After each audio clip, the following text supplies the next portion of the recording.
রোজার মাসে ইফতারিতে বেগুনি পেঁয়াজি খাতে খাতে যখন একঘেয়েমি লেগে যাবে তখনই ঘরে থাকা উপকরণ দিয়ে বানাই ফেলবা রাশিয়ান চিকেন ডোনাট।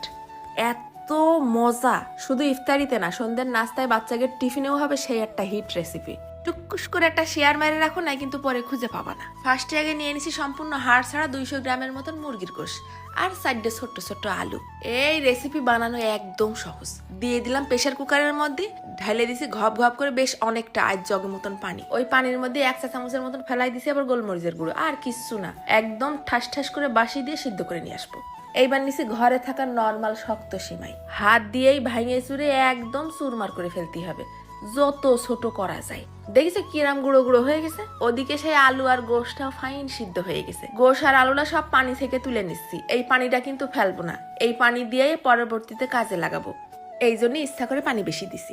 এবার প্রথমে আগে আলুগুলো ভর্তা করে নিতে হবে, একদম কোনো গোটা গোটা ভাব যেন না থাকে। তারপর ওই মুরগির গোশটাও গুতোই গুতোই আশ ছাড়াই নেব। এবার কড়াইয়ের মধ্যে ফেলাই দিলাম 1 চা চামচের মতন বাটার আর একটুখানি জিরে ফোড়ন। কিছুক্ষণ ভাইজে নিয়ে দিয়ে দেবো 3-4 কোয়া রসুন কুচি। রসুনটাও কিছুক্ষণ ভাইজে নিয়ে দিয়ে দেবো 1/2 চা চামচ আদা বাটা। আদা বাটাটা ভাজা হলে দিয়ে দেবো আবার 2 টেবিল চামচের মতন ময়দা। ময়দাটা কিছুক্ষণ নাড়ে চেড়ে ভাইজে নিয়ে ঘপ ঘপ করে ঢাইলে দিলাম ওই মুরগি সিদ্ধ করা পানি।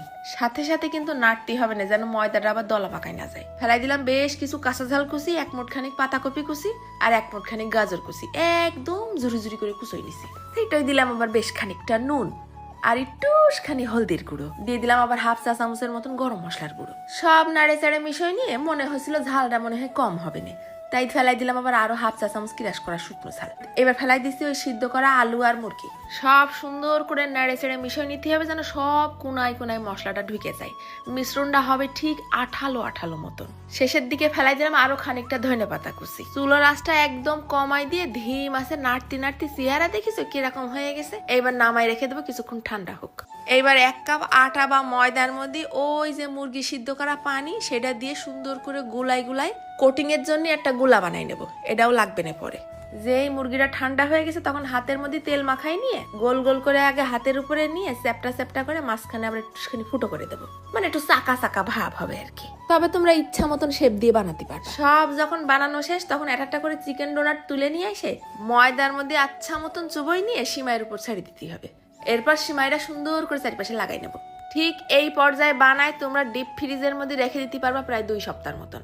খালি ভাইজে খাওয়ার ঘন্টাখানিক আগে বের করে তেলটা মিডিয়াম গরম করে মুসমুসে করে ভাইজে নিতে হবে। সব থেকে মজার বিষয় হলো এই চিকেন ডোনাটের ভিতর পর্যন্ত অতটা তেল চষে না, বাইরেটা মারাত্মক ক্রিস্পি আর মধ্যেটা হচ্ছে একদম গোশে ভরপুর।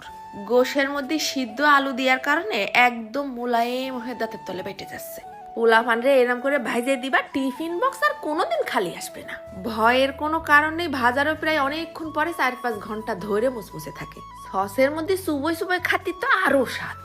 এত মজার জিনিস বাবারে বাবা, এইসব দেখলে কারো ডায়েট ঠিক থাকে? নিজেরা কন্ট্রোল করাই তো কঠিন হয়ে যাচ্ছে। আর আমার এই হারপিকের বোতল তো সেই ভাজা ধরে চুলোর পিঠে বসা, কখন হবে দাও, এত দেরি করছো কেন?